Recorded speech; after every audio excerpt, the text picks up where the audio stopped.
Hi friends, Namaskar.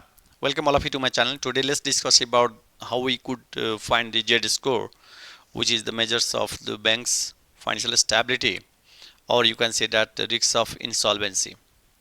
And when you review the literature related to the prediction of the insolvency risks like that, then basically in the banking sector, friends, so Z score is the one of the important concept which uh, at first developed by Altman in 1968, but that is the case of predicting the that's the probability of manufacturing companies bankruptcy. But in case of banking, by the Baird and the Graham, 1986 he developed this model, that is the Z score is the ROA plus, that is the capital to asset ratio divided by standard deviation of ROA.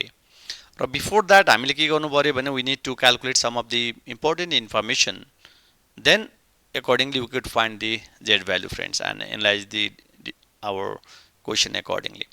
अब that is the अब जस्तो कि total equity भन्दाखेरि तपाईँले के बुझ्नु पऱ्यो भने साथीहरू चाहिँ जस्तो कि अब we say that total equity भनिसकेपछि के गर्छौँ त तपाईँको टोटल एसेटबाट हामीले टोटल डेट यदि घटाइदिनु भयो भने that will provide you the total equity.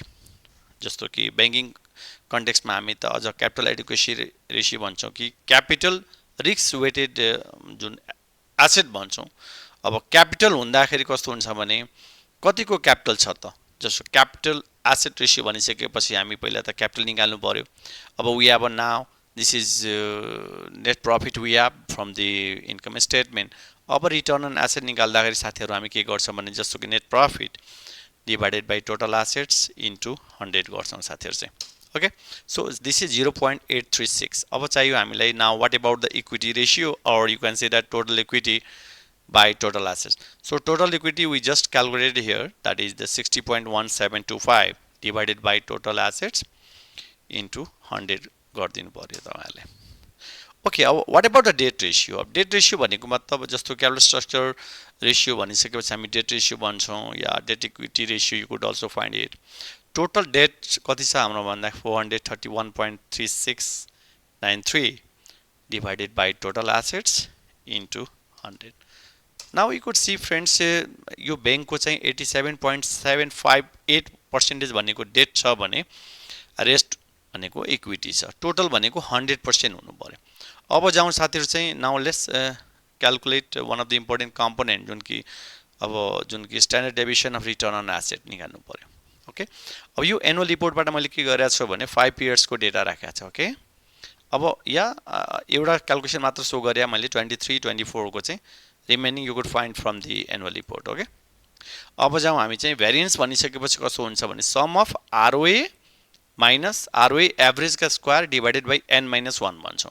So that is the basic reason. हामीले के गर्नु पर्यो भने पहिला त जस्तो कि अब यसको पहिला हामीले के गर्नुपर्छ त एभरेज निकालिदिनु पर्यो. अब जस्तो एभरेज निकाल्यो हामीले, अब एभरेज निकाल्दाखेरि कसको एभरेज चाहियो त यसको एभरेज चाहियो हाम्रो है. ओके, सो 1.1940 आयो हाम्रो फेरि. अब तपाईँले यो हेर्दाखेरि तपाईँले के बुझ्नु पर्यो भने अब जस्तो कि अब एकछिन मैले यसलाई हटाउनै पर्ने हुन्छ so that I could clarify better. अब यो भनेकै के हो भने जस्तो ROA minus this figure whole to the power square गर्नुभयो, यो भ्यालु आयो. अब क्वेसन के आयो भने time and again you are going to find the same value, किनभने हामीले अब यो एभरेज लिनुपर्ने हुन्छ. अब to just minimize our time हामी के गर्न सक्छौँ भने we could use the dollar function. कन्स्टेन्टली यदि भ्यालु कुनै युज गरेका छौँ भने हामीले आफ्नो क्यालकुलेसनमा we could use the dollar function. Now you can enter it. अब यो इन्टर गर्दाखेरि साथीहरू चाहिँ you could drag it. Okay, हाम्रो के डेटा आयो भन्दाखेरि that is the ROA minus ROA एभरेजका स्क्वायर आयो भने नाउ वाट एबाउट दि यसको सम पनि निकालिहालौँ फेरि.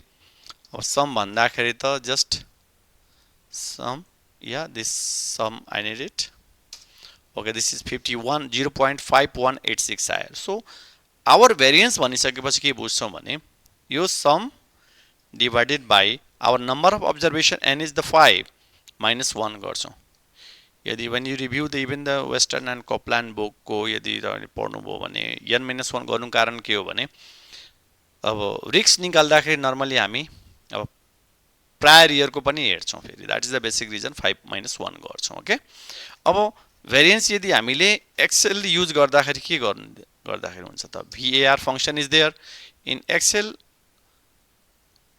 अब तपाईले जस्ट फर्मुला राइटली इन्टर गर्नु पर्यो सो यु वुड हैव 0.1296 अब जाउँ हामी चाहिँ अब स्ट्यान्डर्ड डेभिएसन अफ ROA भन्ने बित्तिकै हामी we have a square root function साथीहरु चाहिँ अब स्क्वायर रुट फंक्सनमा के गर्नु पर्यो भने yes so you click it अब इन्टर गर्दाखेरि 0.3601 आयो अब जाउँ हामी चाहिँ हाम्रो what about using Excel use गर्दाखेरि के गर्ने त एक्सेल युज गर्दाखेरि we have a STD function okay general STD मैले युज गरे अब दैट इज द ROA को मैले निकाल्दाखेरि directly I would do it enter गर्दा यस दैट इज द 0.3601 अब क्वेशन के आयो भने अब जेड स्कोर कसरी निकाल्ने which is the measure of the banks profit that is the probability of insolvency भन्छौं राइट अब नर्मली जेड स्कोर बढी भयो भने साथीहरु चाहिँ यसले के गर्छ भने अब बैंकको फाइनान्शियल स्टेबिलिटी बेटर छ भन्ने बुझ्नु पर्यो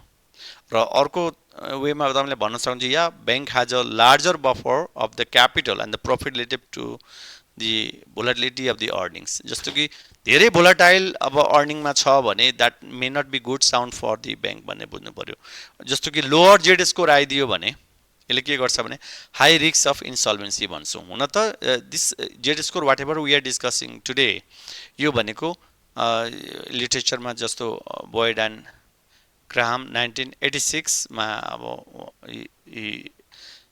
study this Z score figure while Altman Z score भनेको चाहिँ explain about the what could be the probability of the bankruptcy for the manufacturing companies but 1968 तिर अब जाउँ साथीहरु चाहिँ what about the Z score अब नेपाल इन्भेस्टमेन्ट मेगा बैंकको निकाल्नु पर्यो भने जस्तो ROA मैले अब what I do here ROA भन्दाखेरि मैले अब लिइरा छु कि अब यस यो इयर को निकाल्दाखेरि प्लस अब capital asset ratio yeah equity ratio you can say that अब अहिले भर्खर हामीले अब एउटा स्ट्यान्डर्ड डेभिएसन निकाले हो just to calculate Z value okay that is why we have 36.3198 that means अब तपाईले अझ अरु बैंकको पनि यसरी नै जेड स्कोर निकाल्नु भयो भने you could better compare yeah financial stability अब जस्तो नेपाल इन्भेस्टमेन्ट बैंक मेगा बैंकको मैले निकाले 36.3198 अब राइट skewed भन्छु हामी okay this is good yeah you can say that your overall financial stability situation of this bank is good तर हामीले अरु बैंकसँग पनि अझ कम्पेयर गर्नुभयो भने your analysis would be better भन्छु म साथीहरु चाहिँ आजको डिस्कसनमा हामी चाहिँ जस्ट जेड स्कोर कै बारेमा डिस्कस गरे हो I discuss the things its implication and show you the calculation यही भन्दै म आजको भिडियोलाई यही कन्क्लुड गरे साथीहरु चाहिँ यदि आजको कन्टेन्ट मन परेछ भने please like and also subscribe my channel that is the finance guru Pawan Kumar Jha. Thank you all of you for watching this video. Please take care all of you. Thank you.